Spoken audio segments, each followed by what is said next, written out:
तो भाई देखो, सबसे पहले we'll start with the possibly my favourite segment of this podcast कि क्या टैक्टिकल लेसन्स थे। अब ये 7 जो पॉइंट्स है ना, बेसिकली ये 7 ऑब्जर्वेशंस है और 7 क्वेश्चंस है रादर, ओके, जो कि तुम भी आंसर करना एंड जो लोग सुन रहे हैं आप लोग भी कमेंट्स में जरूर आंसर करना कि आपका क्या ओपिनियन है इसके ऊपर। सबसे पहला जो पॉइंट होने वाला है, which is the most obvious one and the one that I was expecting and I am very happy for, इसकी टीम की जो पूरी आइडेंटिटी है। ये हम लोगों ने आईपीएल के टाइम पे भी डिस्कस किया था कि केकेआर क्यों जीती इस साल आईपीएल। इंडिया के लिए हमने वर्ल्ड कप में डिस्कस किया था कि इंडिया क्यों जीती इस साल T20 वर्ल्ड कप। और अभी सूर्य कुमार यादव एंड गौतम गंभीर दोनों के जो थोड़े थोड़े स्निपेट्स आए इंटरव्यूज के, ऐसे अभी शुरू होने से पहले मैं जस्ट अभी एक इंटरव्यू देख रहा था, वो इंस्टाग्राम पे उसकी इंडियन क्रिकेट टीम ने गौतम गंभीर की पूरी क्लिप डाली है, जीतने के बाद पवेलियन में क्या बोला है। इट वॉज वेरी क्लियर कि वो आइडेंटिटी वही है भाई, हम लोग को एक्सप्लोसिव क्रिकेट खेलना है, ऑल आउट इंटेंट के साथ खेलना है और उसको एग्जीक्यूट करने के लिए जो एप्ट रिसोर्सेज होनी चाहिए टीम में, विच इज की कम से कम नंबर 8 तक बैटिंग हो और हर कोई बॉलिंग करने के लिए तैयार रहे। That was the biggest feature. वो तो दिख गया, बहुत मजा आया देख के। तो जैसे आजकल मीम्स ही बन रहे 11 बैटर्स 11 बॉलर्स वन टीम, तो वो I am very happy कि we are finally moving towards that progression कि even guys like Surya Kumar Yadav and Rinku Singh have to be prepared कि आपको कभी बॉलिंग करने को मिल सकती है। इनफैक्ट स्काई ने 30-20 जीतने के बाद बोला ये पोस्ट मैच इंटरव्यू में कि मैंने तो ये बोल रखा है सबको कि शायद आपको नेट्स में उतना बॉलिंग करने को ना मिल रहा हो, लेकिन जब भी टाइम मिल रहा है बॉल उठा के खाली मत खड़े रहना एंड बी प्रिपेयर्ड, कभी भी आपको बॉलिंग असली मैच में मिल सकती है। तो it is nice to see कि प्रोग्रेशन हो रहा है। एंड ये क्या इसके, और ये भी ना सिर्फ गौतम गंभीर के अंडर ही, उसमें बहुत clearly it is Gautam Gambhir written all over it and of course Surya Kumar Yadav. And ये क्यों है अभी मैं आगे बात भी करूंगा, but the first point which is key explosivity is a must regardless of the situation. Second T20 जब खत्म हुआ था 8 ओवर में कुछ 70-80 रन चाहिए थे, आराम से खेल सकते थे, आजकल के टाइम में कोई बड़ी बात नहीं है। मुझे याद है बारिश खत्म हुई थी, उसके बाद जायसवाल ने पहली बॉल पे आके स्लॉक करा था and it was very clear कि ये सब लोग यही बोल रहे थे कि रिगार्डलेस ऑफ द सिचुएशन हमें एक सर्टन ब्रांड ऑफ क्रिकेट खेलना ही खेलना है।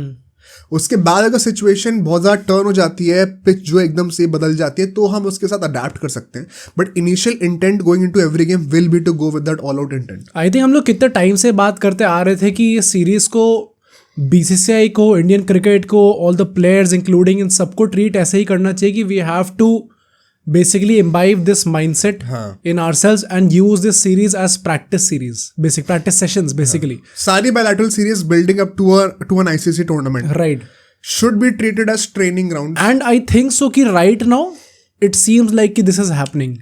अभी मैं आना चाहता हूँ उसके बाद में, बट तुम कहाँ एक्सपेक्ट करते हो कि रिंकू और स्काई लास्ट 2 ओवर डाल नहीं कर सकते, राइट? हाँ, राइट, डेफिनेटली। तो दिखता है क्लियरली उससे ही। एंड जो हमारे ओपनर्स की स्टार्ट रही है, हम लोग बात कर देंगे शुभमन गिल के ऊपर भी, जो कई सारे ऋतुराज गायकवाड़ एंड संजू सैमसन की बातें करनी है, काफी सारी हमें गालियां पड़ रही थी संजू सैमसन को लेके। Firstly it feels good to be proven right to a certain extent, but you also have to feel for the other guys. The second point going into this one is कि हम लोगों ने इस सीरीज में notice करा है कैसे these guys have been going in with 6 bowlers. World cup के टाइम में बस 7 बॉलिंग ऑप्शंस थे, तो there has been a drop in that. In saying that वो ड्रॉप आया है, but then non bowlers like Rinku Singh and SKY are also being made to bowl. तो basically आप ये कह सकते हो, जो मेरा ऑब्जर्वेशन था कि आप 6 बॉलिंग ऑप्शंस ऐसे लेके जा रहे हो who have the potential to bowl all 4 overs of their quota. ठीक है, इवन रियान पराग को हम लोग को लग रहा था कि जब पहला T20 हुआ था, मुझे याद है हम लोग डिस्कस कर रहे थे ये कि उन्होंने सिर्फ 5 ही बॉलिंग ऑप्शंस लिए, but then it turned out कि रियान पराग जैसा बंदा भी 4 ओवर फेंक रहा है, तो he is being treated as a proper all rounder and it is very nice to see his development also. अभी इसको डिस्कस करते हैं। एंड सो इट सीम्स कि the template is going to be कि 6 ऐसे बॉलर्स होने चाहिए जो कि 4 ओवर तो पूरे फेंक सकते हैं अपने दिन के ऊपर, and on top of that अगर और जरूरत पड़ गई तो फिर सबको रेडी रहना बॉलिंग करने के लिए। And if that is the approach then there is no issue. हाँ, राइट, क्योंकि मुझे लगता है पॉइंट यही है कि इवन जब इस मैच में इन लोगों ने डाल दिए ओवर, सूर्य कुमार यादव स्काई ने, सूर्य कुमार यादव और रिंकू सिंह ने, इनिशियली जब मैंने देखा तो मुझे लगा भाई क्या कर रहे हैं 19th ओवर रिंकू सिंह और फिर लास्ट ओवर सूर्य कुमार यादव खुद ही। बट समटाइम्स जब मैच ऐसे थोड़ा फंसा हुआ होता है, क्योंकि हमने स्टार्टिंग में विकेट्स लिए नहीं थे इतने, तो कई बार जब ऐसे लोग जिन लोगों को एक्सपेक्ट नहीं करा होता कि ये लोग भी बॉलिंग करने आ सकते हैं, वो लोग डालते, तो sometimes they kind of bring an x factor to the game, जो जिसके चलते अल्टीमेटली हो सकता है विकेट्स भी आ जाए। क्रेडिट टू देम कि उन्होंने इतनी अच्छी बॉलिंग करी भी है, right. The next point is going to be Surya Kumar Yadav is going to be our next number 3 batter in T20s. Is that, मतलब ये क्वेश्चन मार्क है बिकॉज पहले दोनों मैचेस उसने नंबर 3 में बैटिंग करी है. राइट. थर्ड मैच में आता था, I think it was more of an experimentation ground, क्योंकि हम लोग ऑलरेडी जीत चुके थे सीरीज. तो इसलिए वो नीचे बैटिंग करने आए, which is why we saw the likes of Rinku Singh being promoted to number 4, जो कि यूजुअली होगा नहीं होगा. More on Rinku Singh a few minutes later. But SKY as the number 3 batter, क्योंकि पंत को ट्राई करा गया था नंबर 3 पे वर्ल्ड कप में. Now he was batting at number 4 और way load on the order. Is that also a new tactical change? It would be कि भाई गंभीर ने कहा हमारा कप्तान स्काई है, अब तू बता तेरे लिए सबसे कंफर्टेबल पोजीशन कौन सी है जहाँ पे तेरा बेस्ट निकल के आता है. एंड स्काई ने बोला होगा नंबर 3 भाई, मेरी नंबर 3 है, नंबर 4 जो भी होगा. ऑफ कोर्स वो थोड़ी बहुत फ्लेक्सिबिलिटी तो हर जगह पे रहेगी T20 में, बट एक जो रफ बॉल पार्क है, मतलब could we see going forward कि ऋषभ पंत का वो जो नंबर 3 का एक्सपेरिमेंट था that was just for the world cup, and अब से वो नीचे ही बैटिंग करा करेगा. आई थिंक होता भी है तो regardless it should not make that much, like it should not be that big of a problem for Rishabh Pant और for Surya Kumar Yadav. Either way, क्योंकि दोनों का एज यू सेड ना T20 में ऊपर नीचे थोड़ा बहुत चलता रहता है. ऋषभ पंत भी मतलब प्रैक्टिकली तो he was opening in the world cup. Virat Kohli तो जल्दी आउट हो जा रहा था, तो हमने काइंड ऑफ उसको दोनों पोजिशन में खेलते हुए देख लिया. सो either way I think they both would be and they both should be comfortable in any position. हाँ, पंत उससे पहले वैसे भी कई बार नीचे खेलता कर चुका है, तो that's not something new for him. But it is also very interesting to see because Mumbai से कितनी सीजन्स में स्काई ने नंबर 3 पे बैटिंग कर रखी है. इस बार नहीं करी थी बट वैसे कर रखी है. एंड मुंबई इंडियंस से हमें पता हो किस लेवल का खेलता है. तो it is interesting to see कि अब विराट कोहली जा चुका है, तो they are kind of promoting SKY as number 3 perhaps, which means now where do you play guys like Abhishek Sharma. मुझे वही लगता है बस, क्योंकि ओपनिंग में इट सीम्स लाइक कि गिल को तो इन लोगों ने वाइस कैप्टन मान दिया है. And to Gill's credit he has done well. अगर हम परफॉर्मेंस काट पाएंगे तो I think he has a great series. हाँ, आई थिंक ये सीरीज अच्छी रही है उसकी, बट स्टिल मुझे बस ये देख के लगता है ना, जो हमने कुछ टाइम पहले बोला था फॉर ऋतुराज गायकवाड एंड शुभमन गिल कि किस में वो पोटेंसी ज्यादा है टू परफॉर्म इन T20s.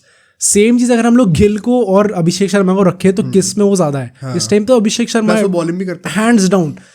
तो मुझे बस वही लगता है कि जो हमने पहले भी डिस्कस करा था when we released a video regarding कि इन लोगों को वाइस कैप्टन बना दिया और कैप्टन बना दिया, कि इस टाइम पे आपने काइंड ऑफ एक फिक्स कर दिया पोजीशन शुभमन गिल की कि वो वाइस कैप्टन है. जायसवाल तो बाहर होगा नहीं, होना भी नहीं चाहिए, कि वो खेलेगा ही खेलेगा because he is the vice captain. So does this mean कि अब एकदम से ही Abhishek Sharma will be out of the picture?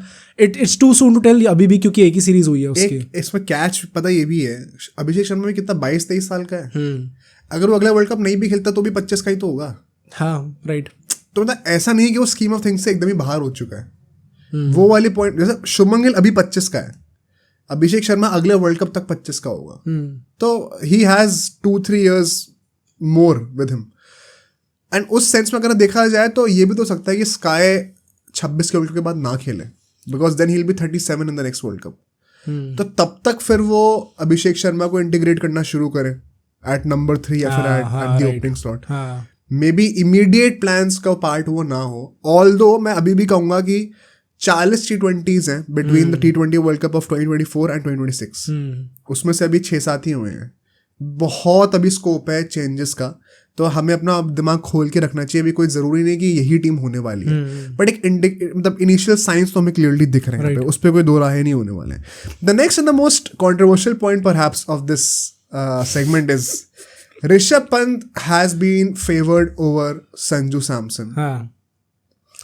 And I choose the word favored very consciously because जितने भी जस्टिस गैंग वाले हैं वो सब यही बात लेके रोते रहते हैं कि फेवरटिज्म होता है, फेवर करा जाता है ऋषभ पंत को.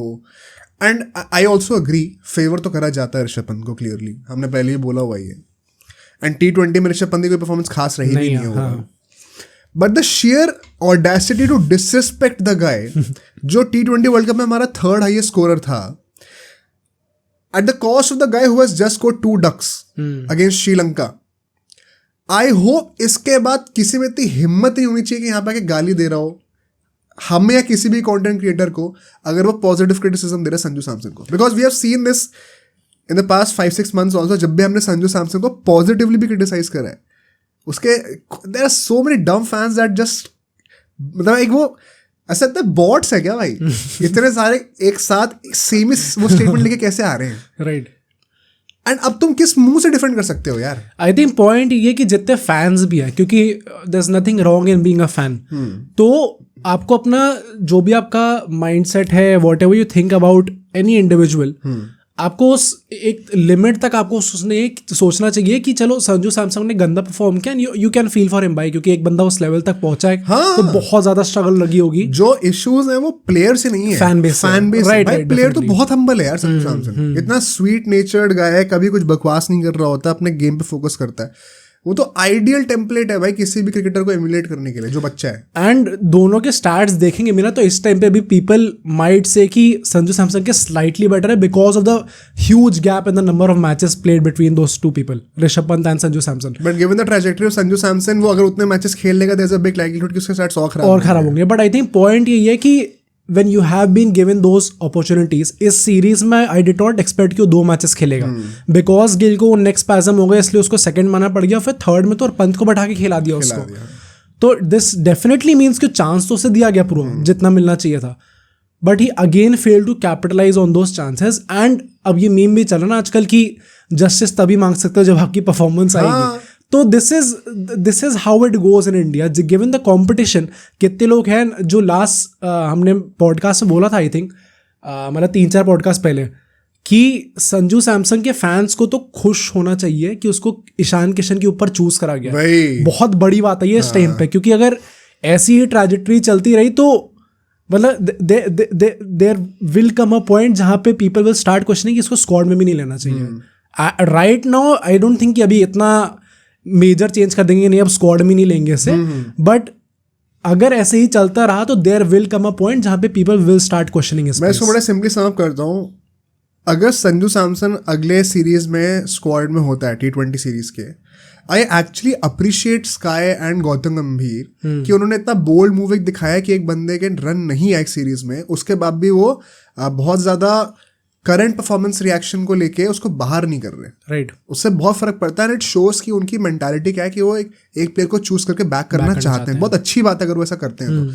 अगर संजू सैमसन अगली सीरीज में स्क्वाड में होता है, मैं फुल सपोर्ट में उसके, but at the same time I want to tell all of his fans, अगर वो अगली सीरीज के स्क्वाड में नहीं आता है ना, तो तुम उंगली नहीं उठा सकते कि गंभीर और स्काई ने क्यों नहीं सिलेक्ट करा। बात सिर्फ इतनी सी है, सिलेक्ट होता है तो बहुत अच्छी बात है, मैं तो खुद भी चाहता हूँ वो, बट अगर नहीं होता ना, हम में से कोई भी सवाल नहीं उठा सकता क्यों नहीं सिलेक्ट हुआ है। बात वही है कि सिर्फ वन साइडेड चीज़ें नहीं होती कि जब तक सेलेक्ट कर रहे हैं तो तुम्हें जब तुम्हारे लिए जब अच्छा हो रहा है तो तुम बोलते रहो, जहाँ पे एक चीज़ तुम्हारे हिसाब से नहीं हुई तो तुम गाली देना शुरू कर दो लोगों को सोशल मीडिया पे। That does not work well. तो कई लोग जो कहते हैं ना कि संजू सैमसन का वो पीआर के वैसे ही बहुत फर्क पड़ता है सिलेक्शन वक्शन पे, ये सब तुम नेगेटिव पीआर ही कर रहे हो अपने फैन अपने आइडल की, तो कोई फर्क नहीं पड़ने वाला है इससे। And Sanju Samson right now has, मतलब there is nothing that he can show on paper to demand a position over Rishabh Pant.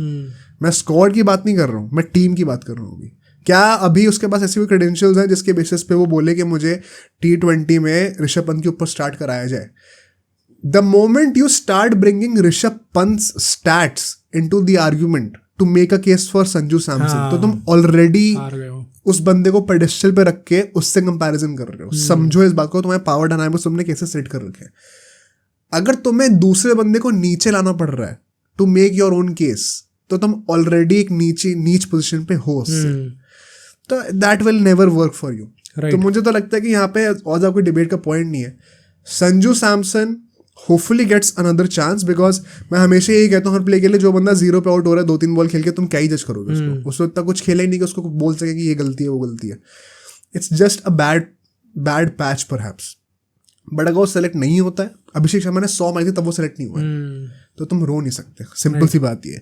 Next point is Rishabh Pant and Hardik Pandya being promoted up the order over guys like Riyan Parag and Rinku Singh. अब ये बहुत important point है, because सबसे पहली बात तो रियान पराग का फेवरेट स्पॉट है नंबर 4 का, वो he is batting as low as number 6 and number 7। उसके लिए आप कह सकते हो कि पहली दूसरी सीरीज है, अभी उसको टीम में सेटल नहीं करा है तो धीरे धीरे इंटीग्रेट कर रहे हैं। बट रिंकू जितना नीचे बैटिंग कर रहा था, it kind of feels like उसके जो केकेआर में रोल था अंडर गौतम गंभीर कि नंबर 7, नंबर 6, नंबर 7 पे बैटिंग एकदम ही फिनिश करने आएगा, राइट? वैसे टाइप का ये रोल लग रहा है and it was clearly not the best role for him in KKR, which is why he did not have a great season and I think he did not have a great series here also. तो क्या ये गौतम गंभीर के under एक specific tactic होने वाला है कि रिंकू सिंह को as a hardcore finisher like Dhoni, जो कि after a few initial years in his career उसके बाद से वो नीचे ही बैटिंग कर रहा था पूरे time, towards the end of his career number 7 पे भी आने लग गया था. Is Rinku Singh being made that kind of a player? क्योंकि ऊपर बैटिंग करने उसको भेजोगे तो किसको नीचे लाओगे? रियान पराग ऑलरेडी नीचे बैटिंग कर रहा है, हार्दिक पांड्या को तुम कितना ही नीचे पुश कर दोगे, ऋषभ पंत जो कि नंबर 3 पे बैटिंग कर रहा था क्या तुम उसको सीधा नंबर 7 पे पुश कर दोगे? तो somebody will be sacrifice in the sense उसको अपने प्रेफर्ड पोजीशन पे खेलने को नहीं मिलेगा and it kind of seems कि रिंकू सिंह को बंदा होने वाला. आई थिंक पॉइंट वही है कि एज यू सेड कि ऊपर इतने ज्यादा स्टैक्ड है पोजीशंस कि लोग already kind of out of place खेल रहे हैं just because they want to get into the team. Right. So अब पॉइंट वही आता है कि कौन से जितने बैट्समैन अवेलेबल हैं, कौन सा ऐसा बैट्समैन है जिसकी सबसे ज्यादा कैपेबिलिटी है नीचे जाके फिनिश करने की, that is probably Rinku Singh. मतलब अभी भी if he did not have a good series, he did not have a great season at KKR last season, तो भी पीपल एक्सपेक्ट कि he has the capability, he is reliable also in the sense that he can finish off those games.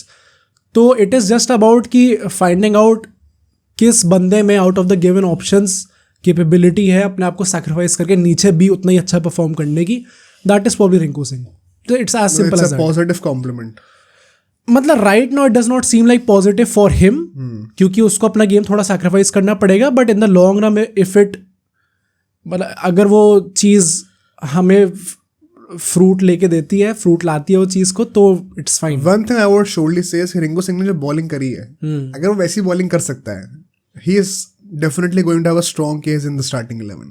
अगर वो वैसी bowling करके दे सकता है तो ये बहुत बड़ा बोनस होने वाला है, स्पेशली जब दुबे से इतनी बॉलिंग नहीं कराते. भाई तो दुबे उसके ऊपर भी आएंगे जब परफॉर्मेंस एनालिसिस करेंगे, उसको बॉलिंग ही नहीं कर रहे भाई इस बार. The next point is going to be spinners being preferred over Hardik Pandya as a bowler.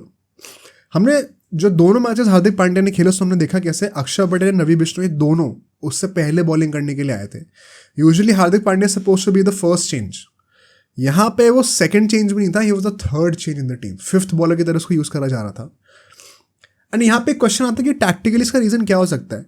Perhaps की बॉल टर्न करी थी श्रीलंका में इतनी ज़्यादा, तो you want to have spinners right away to the point कि लास्ट मैच में आता था हम लोग स्काई एंड रिंकू से भी बॉलिंग करते हुए दिख रहे थे.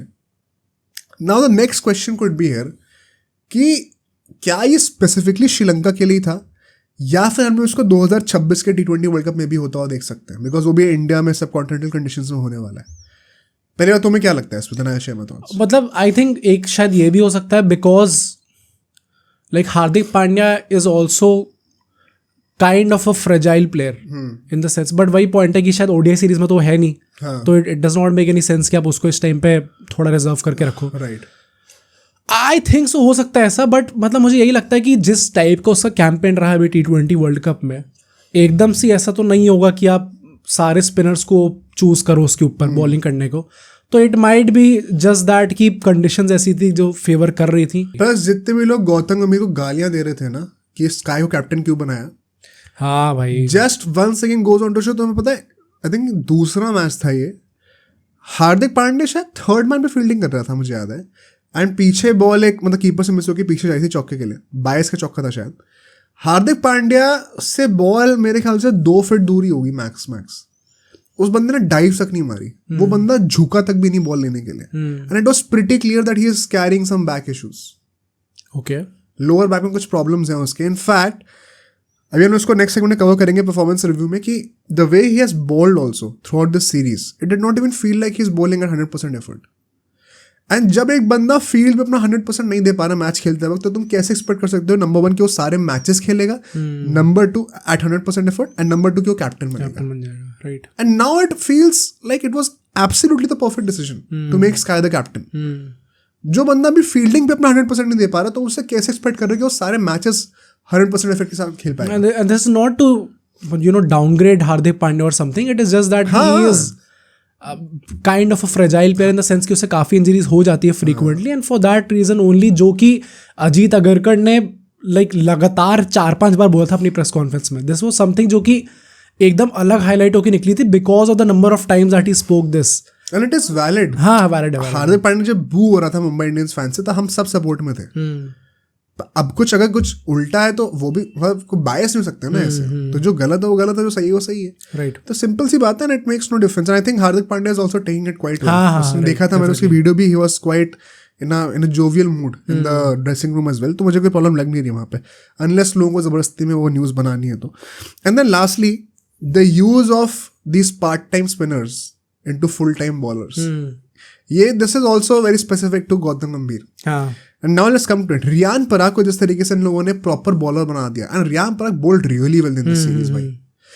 मुझे याद है मैंने इस सीरीज के शुरू होने से पहले रियान पराग का हमने जब सोचे थे क्यों सेलेक्ट करा गया होगा इसको, तो वी वर कॉन्टेम्पलेटिंग कि शायद एज एन ऑलराउंडर उसको ट्रीट करा जाए. एंड कई लोगों ने कमेंट किया था कि भाई अगर रियान पराग से बॉलिंग करा फिर तो किसी से बॉलिंग करा लो, he is not a good bowler. Right. And now you have your answer how well he has bowled in this series. जिस बार विकेट नहीं मिले उस बार इकोनॉमिकल रहा, कुछ ना कुछ तरीके से उसने कॉन्ट्रीब्यूट जरूर करा. In fact he contributed more with the ball as compare to with the bat. I think Irfan Pathan ने ये चीज़ बोली थी अभी सीरीज स्टार्ट होने से पहले, जब एवरीवन वाज क्वेश्चनिंग कि क्यों रियान पराग को लिया गया. उसने यही चीज़ कही थी कि रियान पराग के पास हमेशा एक एडवांटेज होगा because he can bowl as well. अगर उसकी बैटिंग नहीं भी अच्छी चल रही होगी तो भी शायद he might get selected in the team just because of the fact that he can bowl as well. पता है ये चीज़ मुझे याद है, काफ़ी लोगों ने तो क्रिकेट देखा नहीं होगा, जो अर्ली 2010s वाला फेस था ना, 2011-2000 मतलब वर्ल्ड कप जस्ट बाद वाला जब हम जीते थे, तब जडेजा के साथ ही बहुत होता था. ओके. जडेजा को सिलेक्ट करते थे टीम में, बहुत लोग क्वेश्चन करते थे क्यों सिलेक्ट करा गया उसको, बिकॉज तब उसके बैटिंग में भी वो एक्सप्लॉइट शुरू नहीं हुए थे, एंड बॉलिंग में he had shown potential but not fully. And fielding में जो उसका वो लेजेंड बन गया है वो तब तक लोगों को पता नहीं था इतना, तब तक डेटाबेस था इन लोगों के पास. एंड बहुत क्वेश्चन करते थे जडेजा को. In fact I remember a lot of people used to hate Jadeja उस टाइम पे. अब भी कुछ ऑफ लेट करने लग गए but for different reasons. And then eventually he became the legend that he, like सबको जो पता ही है. आई थिंक रियान पराग भी सेम ट्रैजेक्टरी पे भी जा रहा है, इन द सेंस कि वो जो रिलेशनशिप विद द क्राउड है उसको लेके. एंड रियान पराग को तो यूज जो करा सो करा, just the share openness of mind and the fearlessness in the approach to try out Rinku Singh in the 19th over and Surya Kumar Yadav in the 20th over. Right. Firstly, credit to Surya Kumar Yadav as a captain कि उसने ये decisions लिए on field, because गलत जाता तो सब लोग बोलते हैं क्या सोचे करा है जब सिराज का एक ओवर पड़ा हुआ है. Right. And secondly, you cannot look me in the eye and tell me कि अगर राहुल द्रविड़ कोच होता तो ये सब हो रहा होता. It is very clear कि गौतम गंभीर के अंडर ये लिबरेशन है सबके पास, ये टैक्टिकल ओपननेस है सबके पास कि तुम्हें कुछ इंस्टिंक्ट पे लग रहा है ना कुछ अलग ट्राई करने का तो कर लो. वो गौतम गंभीर का हमने पहले कितना ब्रेकडाउन करा हुआ है कि ही is not a data backed coach, he is an instinct based coach. And Rinku Singh को 19th ओवर में बॉलिंग कराने का क्या डेटा सेट है जिसके ऊपर तुम बैक कर रहे हो? I think specially the fact कि कितनी क्या इस टाइम पे सिचुएशन क्या थी. मतलब हाथों में था श्रीलंका के गेम, 12 बॉल पे 9 रन कुछ चाहिए. हाँ, आराम से मतलब जीत सकते थे. उस टाइम पे if you are giving your batsman bowling करने के लिए 2 विकेट ले लिए बंदे ने भाई, ले भी लिया विकेट. उसके सूर्य कुमार यादव ने भी विकेट ले लिया. तो क्लियरली इट इज दैट कि they are not afraid to try different things, try new things. And वही बात है कि ऑफ कोर्स पिच टर्न कर रही है, आपको दिख रहा है कि अभी फायदा हो रहा है थोड़ा बहुत, तो स्पिनर से बॉलिंग करा लो. बट ये सेम बात हम लोग वर्ल्ड कप में दुबे के साथ लोग करते थे ना कि if somebody is a better bowler तो he will bowl better regardless of the situation, चाहे वो पेसर हो चाहे वो स्पिनर हो. विकेट कैसी भी हो, अगर वो बेटर बॉलर है तो बेटर बॉलिंग ही करेगा. तो यहाँ पे उस लॉजिक से सिराज को बॉलिंग करनी चाहिए थी. This was totally instinct based, and instincts को रिस्पेक्ट करने की लिबरेशन गौतम गंभीर नहीं दे रही. तो ये डायनामिक समझना बहुत इंपॉर्टेंट है. This is what I expect going forward as well. Right. कि anybody at any moment could be called up to contribute with the bat और विद द बॉल. सबको प्रिपेयर्ड रहना है, एंड वो पूरा इंस्टेंट के ऊपर गेम होने वाला है. It makes for a far more entertaining brand of cricket and far more aggressive brand of cricket. तो मैं तो ऑल एंड ऑल बहुत ज़्यादा खुश था कि काफ़ी सारी हमें नई टैक्टिकल चेंजेस देखने को मिले गौतम गंभीर के under. And just to sum up, इतने सारे हमें चेंजेस देखने को मिले. Were you surprised? I don't think I was surprised, क्योंकि हमने ये चीज़ पहले ही बोली हुई और काइंड ऑफ एक्सपेक्टिंग कि थोड़े अजीब टाइप के चेंजेस देखने को मिलेंगे, जो कि शायद on paper you cannot justify those changes, but as we just said that he goes on instincts, right. एंड उसके बेसिस पे he made some wild choices जो कि शायद इन जनरल लोगों को समझ में नहीं आई थी, बट आई होप कि by the end of this series people now understand कि ये चीज़ें this is going to be the norm. आगे जाके हमें ऐसा हो सकता है कि इस सीरीज के बाद फिर से कोई ऐसा बंदा हो जो कि बहुत ही अच्छा खेला हो पर शायद ड्रॉप हो जाए और कोई और बंदा आ जाए। So no, I was not exactly surprised. अब सोचो अगर ये क्लिप इतनी बढ़िया थी तो पूरा का पूरा पॉडकास्ट कितना बढ़िया होगा। तो अगर आपको इसी क्लिप का पूरा पॉडकास्ट देखना है तो यहाँ पे क्लिक करिए, और अगर आपको ऐसे ही और क्लिप्स बिंज वॉच करनी है तो यहाँ पे क्लिक करिए।